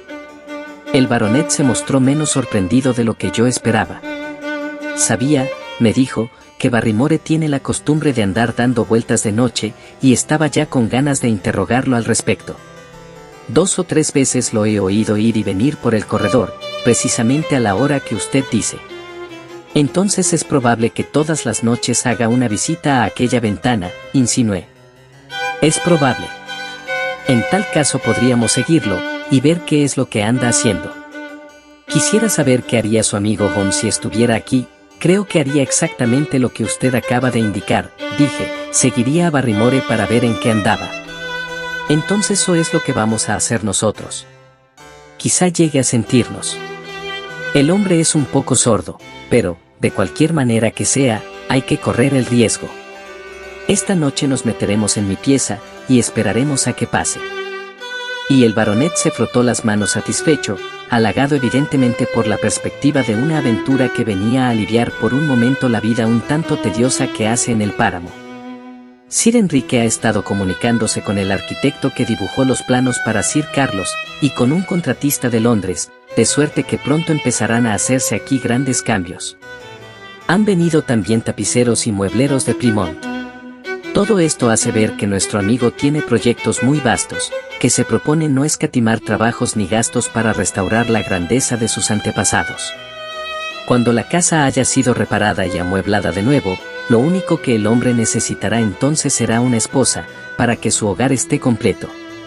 Aquí, para entre nosotros, le diré que hay indicios bastante claros de que lo que es esto no faltará, a menos que la dama no consienta, porque, en cuanto a él, pocas veces he visto un hombre más embobado con una mujer que el baronet con nuestra hermosa vecina, la señorita Stapleton. Sin embargo, el curso de esta corriente amorosa no es tan plácido como se hubiera podido esperar, dadas las circunstancias. Hoy, por ejemplo, enturbió su superficie un remolino inesperado, que ha puesto a nuestro amigo en un estado extremo de perplejidad y de fastidio. Después de la conversación que he citado respecto a Barrymore, Sir Enrique se puso el sombrero y se dispuso a salir. Naturalmente, yo hice lo mismo. ¿Cómo? ¿Viene usted también, Watson?, me preguntó, mirándome con expresión curiosa. ¿Va usted o no, al páramo?, le pregunté a mi vez. Sí, voy al páramo. Entonces, yo lo acompaño. Siento mucho entrometerme, pero usted sabe con cuánto empeño me ha recomendado Holmes que no me separe de usted, y, sobre todo, que no lo deje ir solo al páramo. Sir Enrique me puso la mano en el hombro, sonriendo placenteramente. Mi querido amigo, dijo, Holmes, con toda su sabiduría, no pudo prever entonces ciertas cosas que han sucedido desde que me encuentro aquí. ¿Me entiende? Estoy seguro de que usted no querría hacer en este caso de aguafiestas. Tengo que ir solo. Con esto me sentí colocado en la situación más difícil. No sabía absolutamente qué decir ni qué hacer, y, sin esperar a que pudiera formar yo una resolución, el baronet tomó su bastón y se fue. Pero cuando al fin consideré bien la cuestión, la conciencia me reprochó duramente el haber permitido, fuera por lo que fuese, que Sir Enrique se sustrajera a mi vigilancia.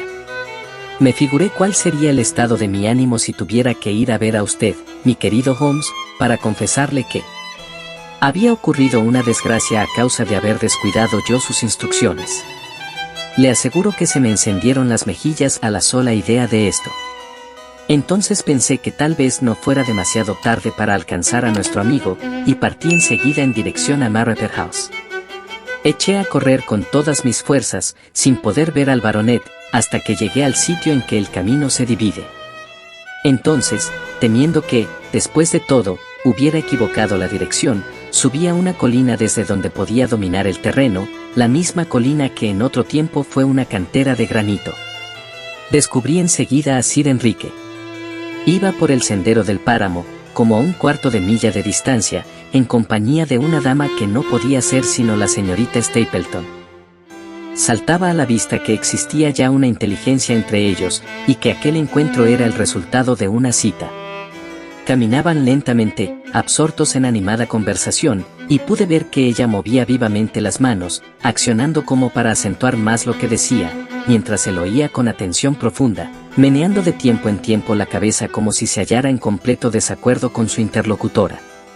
Me dejé estar entre las rocas, observándolos, en extremo perplejo respecto a lo que debía hacer. Alcanzarlos e interrumpir su íntimo coloquio me pareció una grosería, y, sin embargo, mi deber claro y preciso era no perder nunca de vista al baronet, ni por un instante. Y estar allí, espiando a un amigo, era para mí una tarea por demás odiosa. Pero no encontraba camino mejor que este, el de vigilarlo a escondidas. Después descargaría mi conciencia confesándole lo que había hecho. Es cierto que si llegaba a amenazarlo de pronto algún peligro me encontraría demasiado lejos para poder intervenir. Pero estoy seguro de que usted convendrá conmigo en que mi situación era muy difícil, y que no hubiera podido hacer nada más que lo que hice. Sir Enrique y la dama se habían parado, y, siempre en el sendero, continuaban profundamente embebidos en su conversación, cuando, de improviso, me di cuenta de que no era yo el único testigo de esta entrevista. Un manojo de filamentos verdes, que flotaban en el aire, interceptó de pronto mi visual, y, al fijar mis ojos en él para localizarlo, vi que estaba ligado a la punta de un palo, cuyo otro extremo desaparecía tras la figura de un hombre que, de espaldas a mí, iba andando por entre el terreno quebrado, costeando el sendero. Era Stapleton con su red de entomólogo. Estaba mucho más cerca que yo de la pareja, y parecía moverse en dirección a ella. En aquel momento el baronet atrajo hacia él a la señorita Stapleton, rodeándole con el brazo la cintura, y me pareció notar que ella forcejeaba por desasirse, al mismo tiempo que apartaba la cabeza.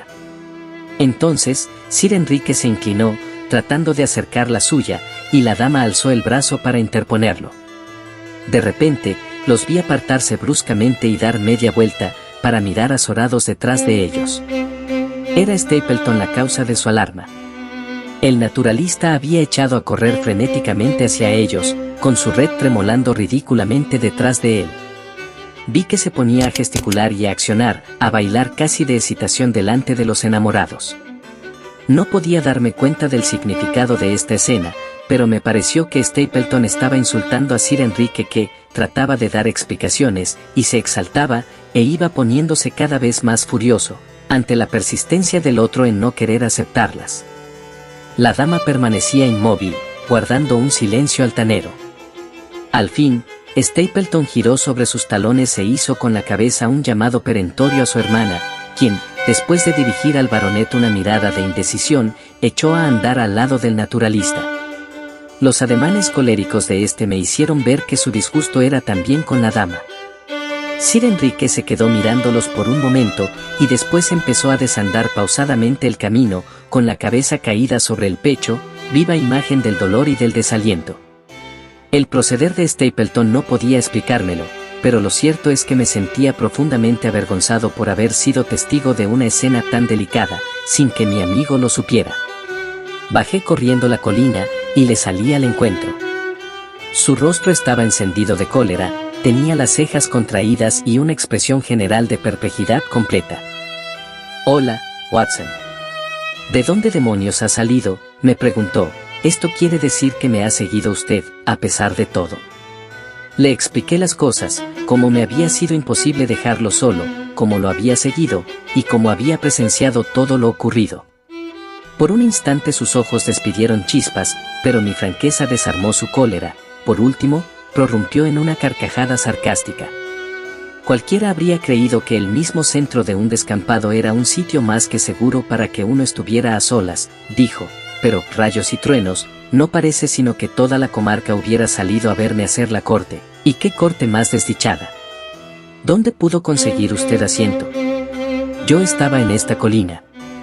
Como si dijéramos en el paraíso, ¿eh? Pero el hermano estaba en luneta de primera fila, bien cerca. ¿Lo vio usted salir? Sí, lo vi. Dígame, ¿ha pensado usted alguna vez que este hombre podía estar tocado, el hermano de ella? Nunca se me ha ocurrido semejante cosa. A mí tampoco. Siempre lo he creído bastante cuerdo.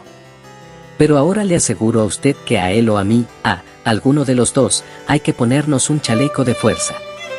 ¿Qué es lo que me pasa?, preguntó. Hace ya algunas semanas que usted vive conmigo, Watson. Dígame francamente, ¿hay algo que pueda impedirme a mí ser un buen marido para la mujer que amo? No me parece. Él no puede alegar mi posición social, de modo que es a mí, y mi propia persona, lo que cree que puede pisotear. ¿Qué tiene que decir de mí? Que yo sepa, nunca he hecho daño a nadie en mi vida, ni a hombre ni a mujer. Sin embargo, el individuo no quería que le tocara ni la punta de los dedos a su hermana. ¿Dijo él eso? Eso, y algo más. Vea, Watson, yo no la conozco a ella sino desde hace una semana, pero, desde el primer momento, he comprendido que ella ha nacido para mí, y, en cuanto a ella, también, se siente feliz cuando está conmigo. Esto se lo puedo jurar. Hay miradas en los ojos de una mujer que hablan más claro que las palabras. Pero él nunca nos ha dejado a solas, y hoy era la primera vez que tenía ocasión de estar con ella sin testigos. Ella se alegró al verme, naturalmente, pero no fue de amor de lo que habló, ni me hubiera dejado hablar a mí tampoco, si hubiese podido impedirlo. Insistía en volver y volver sobre el mismo tema, que este era un sitio peligroso, y que ella no podría estar tranquila mientras yo no me fuera. Yo le dije que, una vez que la había conocido, ya no podía salir de aquí, y que, si realmente tenía interés en que me fuera, esto solo podría conseguirlo si se decidía a marcharse ella también conmigo. Y le ofrecí en todos los tonos casarme con ella. Pero, antes de que pudiera contestarme, llegó corriendo el hermano, con una cara de loco furioso. Estaba lívido de rabia, y con los ojos como ascuas. ¿Qué estaba haciendo yo con su hermana? ¿Cómo me atrevía a fastidiarla con atenciones que a ella le eran desagradables? ¿Creía yo que porque tenía un título podía hacer lo que quisiera? Si el hombre no hubiera sido el hermano, le aseguro que le habría contestado como merecía. Me limité a decirle que mis sentimientos respecto a su hermana no eran como para que yo me avergonzara de ellos, y que esperaba que ella me haría el honor de aceptarme por esposo. Esto no pareció mejorar las cosas, entonces yo también perdí la paciencia, repliqué con un poco más de calor del que convenía, dado que había allí una dama. La cosa terminó yéndose él con ella, como usted vio, y aquí me tiene usted sin poder entender lo que me pasa. Dígame, Watson, ¿qué demonios significa todo esto? Y me habrá hecho usted un servicio inmenso. Intenté dar al asunto una o dos explicaciones, pero lo cierto es que yo estaba tan enteramente confundido como el baronet. El título, la fortuna, la edad, el carácter y la presencia de nuestro amigo, todo estaba en su favor, y no veía nada que pudiera presentarse en su contra, como no fuera la negra calamidad que pesa sobre su familia. Lo que me sorprendía sobremanera es que su proposición hubiera sido rechazada tan bruscamente, sin consultar los deseos de la dama, y que ésta hubiese aceptado la situación sin protesta. Pero nuestra incertidumbre cesó por completo aquel mismo día, gracias a una visita que el mismo Stapleton nos hizo a la tarde. Vino a pedir disculpa por su brusquedad de la mañana, y, después de una larga entrevista a solas con Sir Enrique, en el estudio de la herida quedó cerrada y cicatrizada, y, en prueba de esto, el viernes próximo iremos a comer a Marrapet House. No digo que el hombre no sea siempre un desequilibrado, me explicó el baronet. Tengo bien presente la expresión de sus ojos cuando se echó encima de mí esta mañana, pero debo confesar que nadie podría haber presentado sus excusas de una manera más satisfactoria que él. ¿Le dio alguna explicación de su conducta? El hombre dice que, para él, su hermana es todo en esta vida. Esto es bastante natural, y me alegro de que comprenda bien lo que ella vale. Dice que han vivido siempre juntos, y que él ha sido toda la vida un hombre muy solitario, de modo que la idea de perder a su única compañía era realmente terrible para él. Hasta hoy no había notado, dijo, que yo me estaba prendado de su hermana, pero cuando vio que era así realmente, y que podían llegar a separarlo de ella, sufrió una impresión tan fuerte que por un tiempo no supo ni lo que decía, ni lo que hacía. Lamentaba mucho lo que había pasado, y reconocía todo lo desatinado y lo egoísta que era el que se hubiera imaginado que podía retener consigo, por toda la vida, a una mujer joven bonita como su hermana. Pero si ésta, al fin, tenía que separarse de él, preferiría que fuese por un vecino como yo, más bien que por cualquier otro. De todas maneras esto sería un golpe tremendo para él, y era menester que se le diera tiempo para que se pusiese en estado de poder afrontarlo. Me declaró que renunciaba, por su parte, a toda oposición si yo le prometía dejar las cosas como estaban durante 3 meses, y me contentaba con cultivar entre tanto la amistad de su hermana, sin solicitar su amor. Le prometí esto, y la cuestión quedó arreglada de aquí aclarado, entonces, uno de nuestros pequeños misterios. Siempre es algo haber tocado fondo, una vez siquiera, en este pantano en que estamos metidos. Ahora sabemos, por fin, qué razones tenía Stapleton para mirar con desagrado al pretendiente de su hermana, aun cuando este pretendiente fuese una persona tan recomendable como nuestro amigo. Paso, pues, a otro de los hilos que he podido desenredar de la enmarañada madeja, el misterio de los sollozos de la señora Barrymore a deshoras de la noche, estrechamente ligado al de las excursiones secretas de su marido a la ventana del oeste. Felicíteme, mi querido Holmes, y hágame saber que como agente suyo no he defraudado sus esperanzas, que no se arrepiente usted de la confianza que ha puesto en mí al enviarme a porque todas estas cosas han sido puestas en claro en una sola noche de trabajo. Digo en una sola noche de trabajo, pero lo cierto es que han sido 2 noches, aunque en la primera, anteanoche, no pusimos absolutamente nada en claro. Esa noche estuvimos velando con Sir Enrique en el cuarto de este hasta cerca de las 3 de la mañana, pero no llegó a nuestros oídos rumor alguno, salvo el campanilleo armónico del reloj de la escalera. Aquella fue una vigilia más que melancólica, y que terminó quedándonos los 2 dormidos en nuestras sillas. No nos desalentamos, y al día siguiente resolvimos probar otra vez. Anoche, por consiguiente, bajamos la luz de la lámpara y nos sentamos a fumar, tratando de no hacer el menor ruido. Es increíble lo lentas que transcurrían las horas, pero nos ayudaba a pasarlas esa misma especie de interés paciente que debe sentir el cazador cuando está vigilando la trampa en que espera ver caer la pieza. Dio la 1, luego las 2, ya habíamos renunciado por segunda vez a nuestra empresa, cuando de pronto los 2 nos incorporamos en nuestros asientos, con todos nuestros sentidos, exhaustos hacía un instante, en un estado de tensión extrema. Habíamos sentido crujir una tabla del piso del corredor. Las pisadas fueron acercándose, pasaron sigilosamente por delante de la pieza y se perdieron a la distancia. Entonces el baronet abrió con cuidado la puerta y salimos. Nuestro hombre había dado vuelta ya a la galería y el corredor estaba en tinieblas. Avanzamos por él furtivamente hasta alcanzar la otra parte, y llegamos a tiempo de entrever apenas, deslizándose en puntillas, la alta figura del mayordomo. Entró en la misma pieza de 2 noches antes, y la luz de la vela se encuadró en la puerta, lanzando a través de las tinieblas del corredor un ancho rayo amarillento.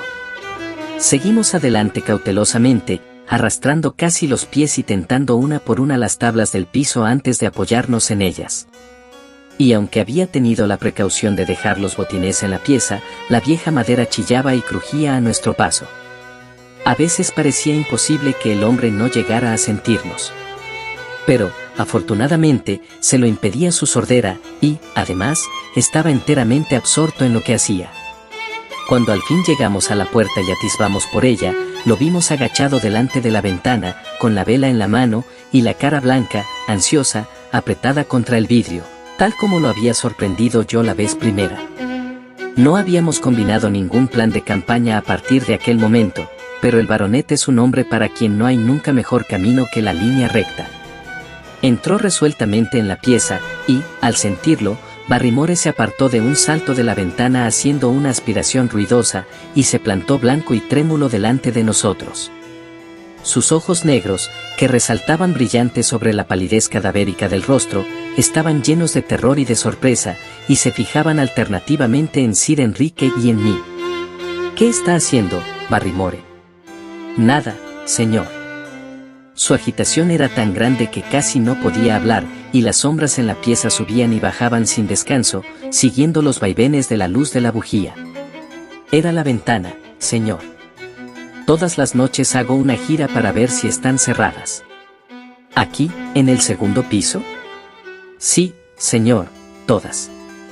Vea, Barrymore, dijo Sir Enrique ásperamente, estamos resueltos a sacarle a usted la verdad de las cosas, de modo que se ahorrará trabajo si nos la dice, más bien temprano que tarde. Vamos a ver. Nada de mentiras. ¿Qué estaba usted haciendo en esta ventana? El hombre nos miró de una manera desesperada, y se oprimió la frente como si hubiera llegado al último extremo de la irresolución y de la desgracia. No hacía ningún daño, señor. Estaba arrimando la vela a la ventana. ¿Y para qué arrimaba la vela a la ventana? No me lo pregunte, señor, no me lo pregunte. Le doy mi palabra, señor, de que el secreto no es mío, y no puedo decirlo. Si no interesara a nadie más que a mí, no trataría de ocultárselo, señor. Se me ocurrió de pronto una idea, y tomé la vela de encima del antepecho de la ventana, donde acababa de dejarla el mayordomo. Tal vez la haya estado arrimándola como señal, dije. Vamos a ver si es eso.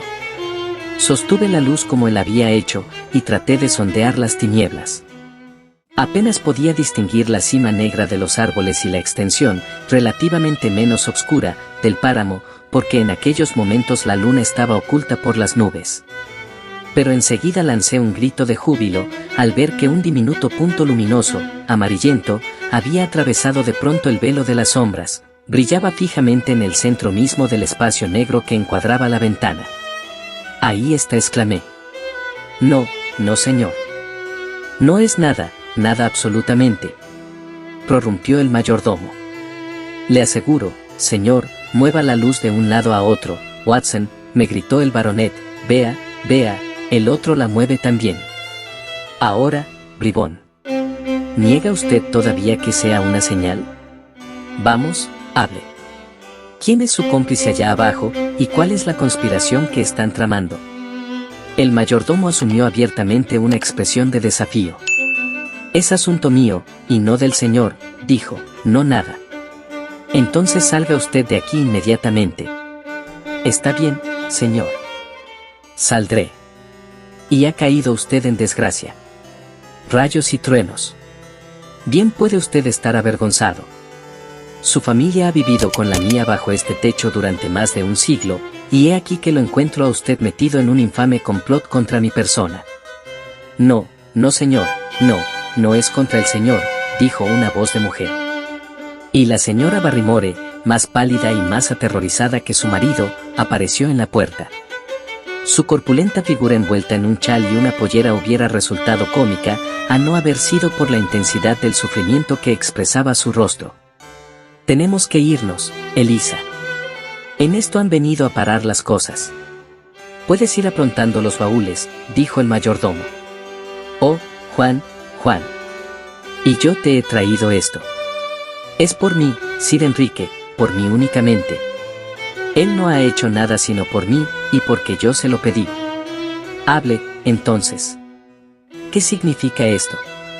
Mi desdichado hermano está muriéndose de hambre en el páramo. No podemos dejarlo perecer así, delante de nosotros, se puede decir. La luz aquí es una señal para avisarle que su comida ya está lista, y la luz de él es para que sepamos el sitio a donde hay que llevársela. Entonces su hermano es, el presidiario prófugo, señor. Selden, el criminal, esa es toda la verdad, señor, dijo Barrymore, el secreto no era mío y yo no podía revelarlo.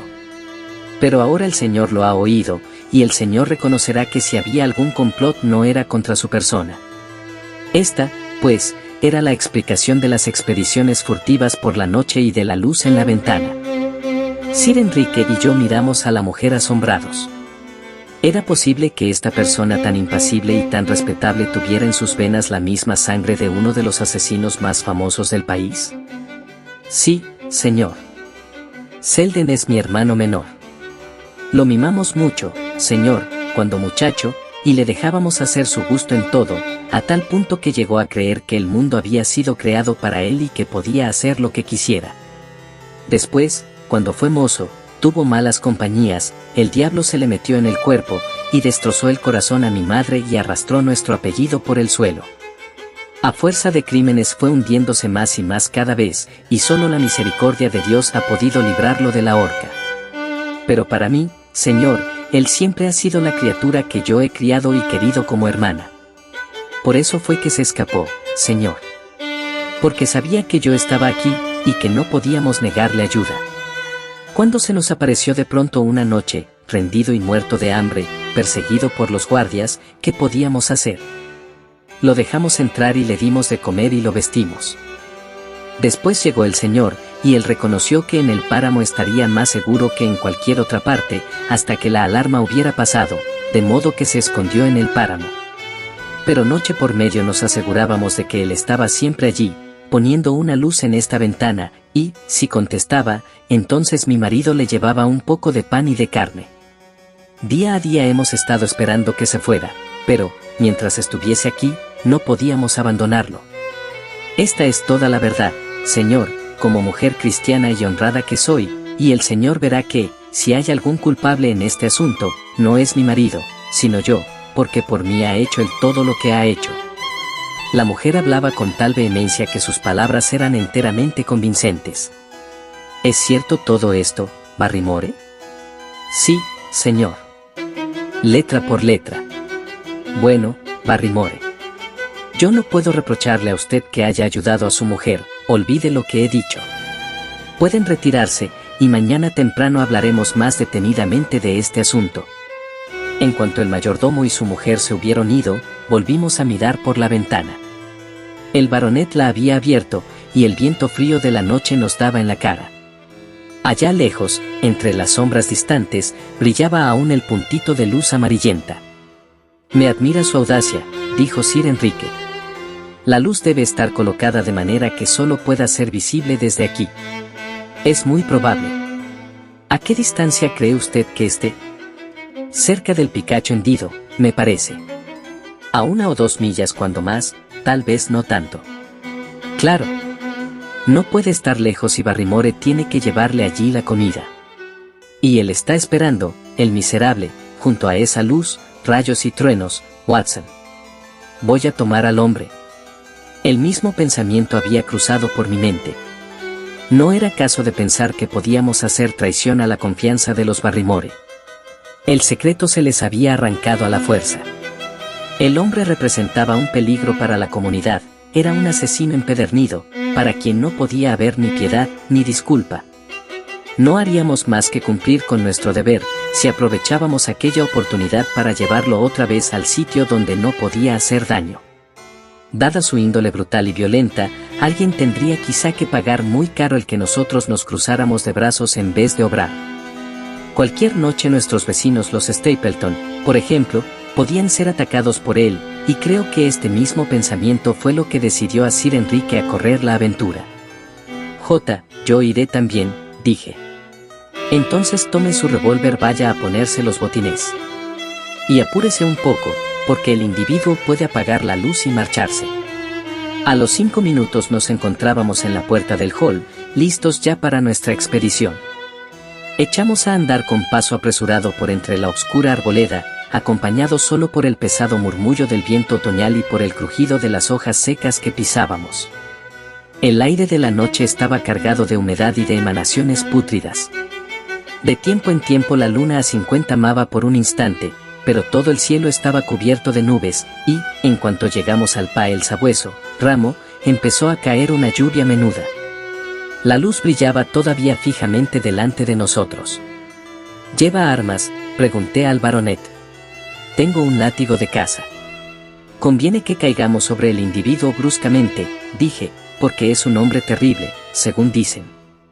Lo tomaremos así de sorpresa, y lo tendremos en nuestras manos antes de que pueda hacer resistencia.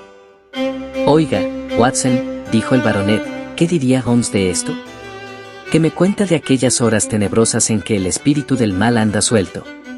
Como en respuesta a las palabras de nuestro amigo, en este mismo instante surgió de la vasta lobreguez del páramo aquel grito extraño que yo había oído ya a orillas de la gran ciénaga de Grimpen.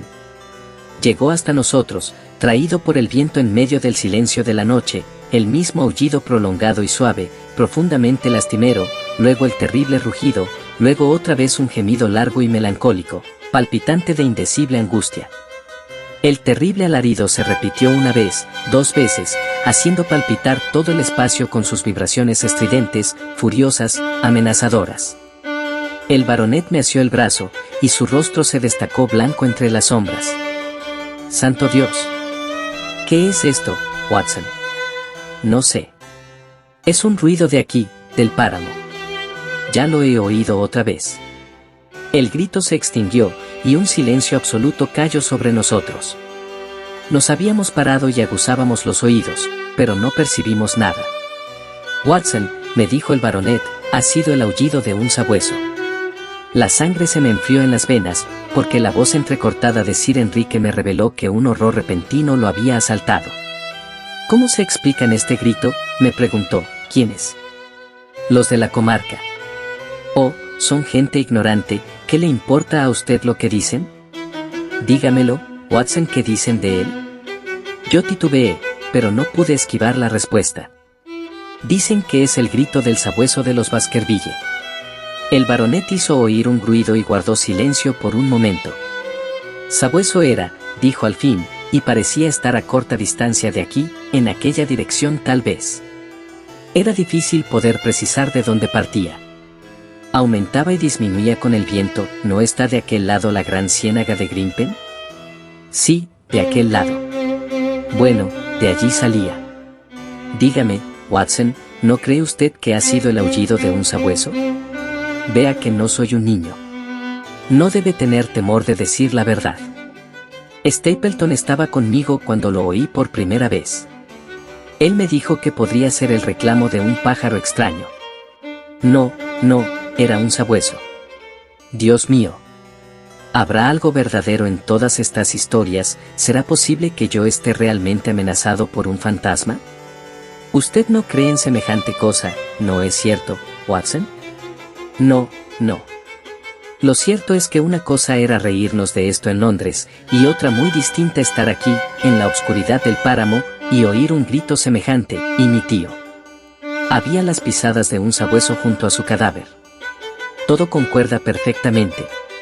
No me creo cobarde, Watson, pero este grito me ha helado hasta el alma. Tóqueme la mano. Estaba tan fría, como si fuera de mármol. No es nada, dije. Mañana estará usted bien. No creo que pueda quitarme este grito de la cabeza. ¿Qué le parece a usted que hagamos ahora? ¿Volvernos? No, por Cristo. Hemos salido para atrapar al hombre, y lo hemos de hacer. Nosotros perseguimos al prófugo, y a nosotros nos persigue un sabueso, diabólico o no. Sigamos adelante. Hemos de concluir este asunto, aun cuando todas las furias del infierno anduvieran sueltas por el páramo. Continuamos el camino, lentamente y a tropezones, en medio de las tinieblas, con el negro fantasma de las colinas crestadas a nuestro alrededor y el punto de luz amarillenta brillando fijamente delante de nosotros. No hay nada más engañoso que la distancia a que se halla una luz en una noche negra como boca de lobo. A veces el resplandor parecía estar muy lejos, sobre el horizonte, y otras veces a unas cuantas yardas de uno. Pero al fin pudimos ver de dónde provenía, y entonces nos dimos cuenta de que ya estábamos muy cerca. Un cabo de vela chorreado estaba fijo en una grieta, entre unas rocas que lo flanqueaban por todas partes. Este abrigo resguardaba la luz del viento, e impedía, al mismo tiempo, que fuera vista en otra dirección que no fuese la de Baskerville Hall. Un enorme peñasco favorecía nuestra aproximación, y agazapándolos detrás de esta mole, nos pusimos a observar la luz por encima de ella. Causaba extrañeza ver esta vela ardiendo allí, en medio del páramo, sin la menor señal de vida junto a ella, porque no se veía más que la alargada llama amarillenta y el brillo opaco de la roca a su alrededor. «¿Qué hacemos ahora?», me susurró Sir Enrique. «Esperar aquí. El hombre debe estar cerca de la luz. Vamos a ver si podemos descubrirlo». Apenas habían salido estas palabras de mis labios, cuando lo vimos. Por entre las rocas, en la hendidura donde ardía la vela, apareció de pronto un rostro amarillo, animal, satánico y terrible, todo rayado y surcado por las más viles pasiones, que, cubierto de inmundo lodo como estaba, con la barba hirsuta y la greña enmarañada, podía habérsele tomado por el de uno de esos salvajes que en los tiempos antiguos vivían en cavernas en las faldas de las colinas.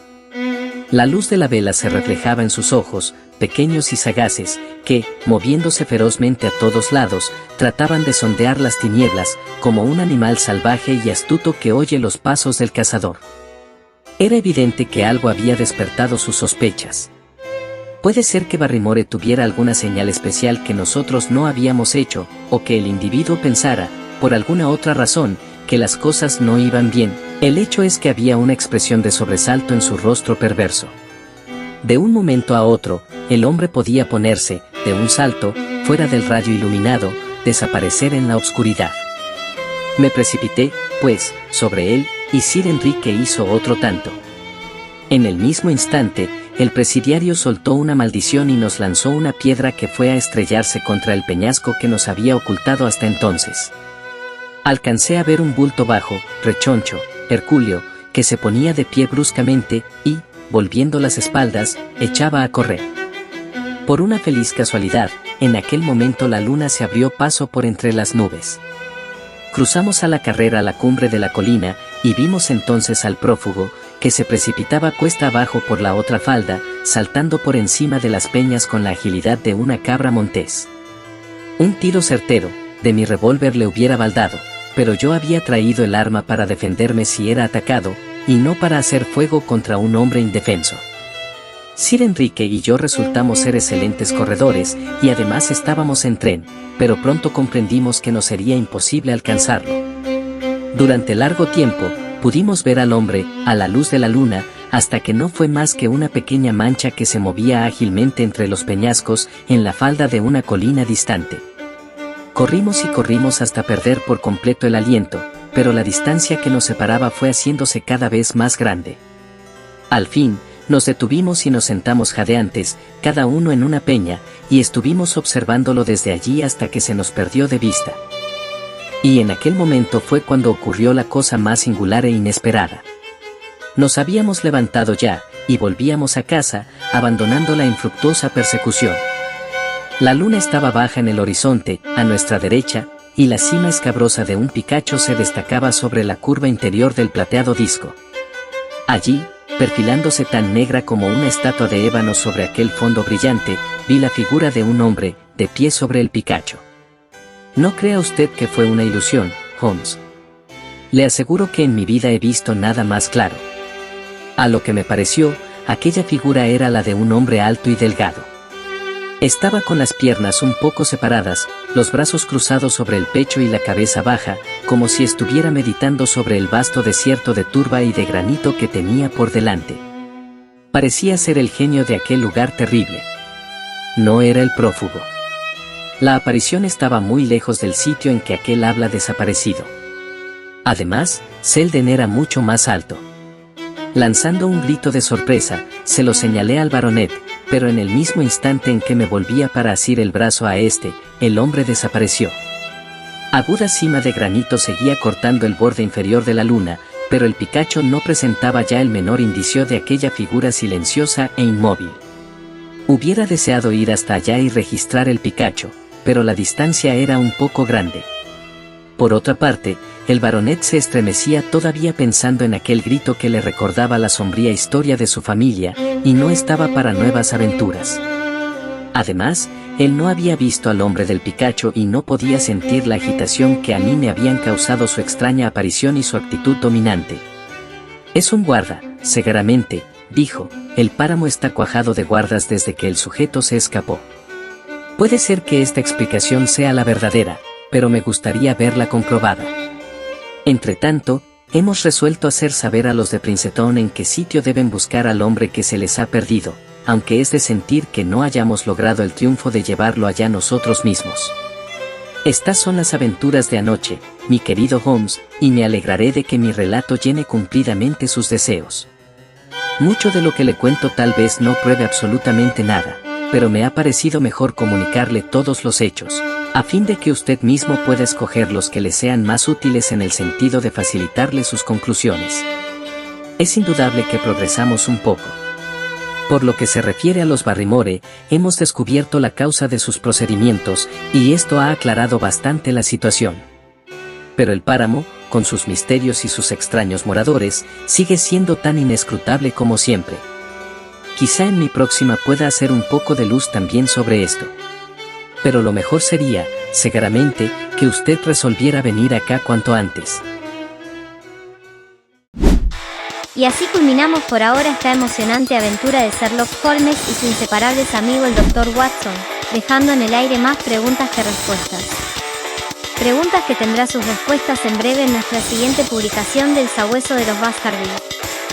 Suscríbete para ser el primero en enterarte cuando subo más contenido, dale a me gusta para que ayudes a crecer el canal, y comparte este video con tus amigos o personas que les pueda interesar.